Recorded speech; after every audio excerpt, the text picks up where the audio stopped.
So ayan mga guys, at nandito na naman tayo ulit sa maliit nating sagingan.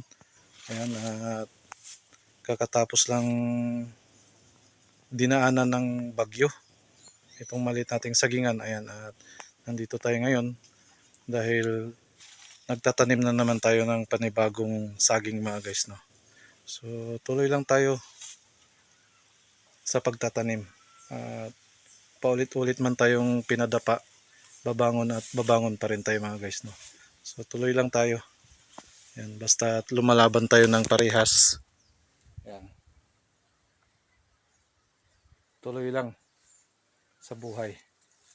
Kahit na bagyuhin man tayo mga guys, no. Hindi tayo susuko.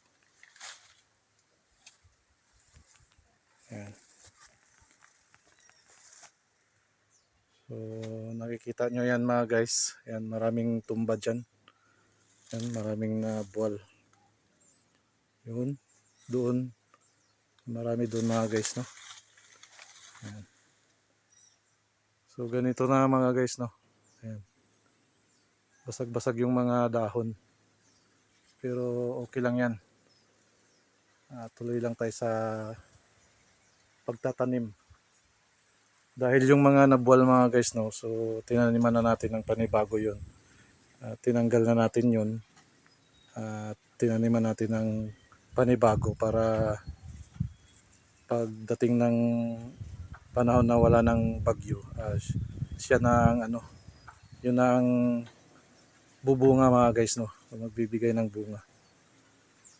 Yan. Dahil yung mga nabuwal nasaktan na, hindi na yan makakapagbigay ng magandang bunga mga guys. Kaya tinanggal na natin ng diretso. Tapos tinabihan natin sa pagtanim.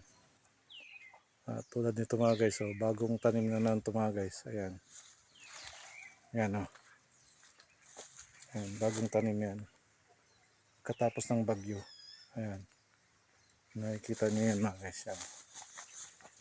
So tinaniman na natin yan mga guys ng panibago. Ayan. So yun lang mga guys ang update dito sa maliit nating sagingan.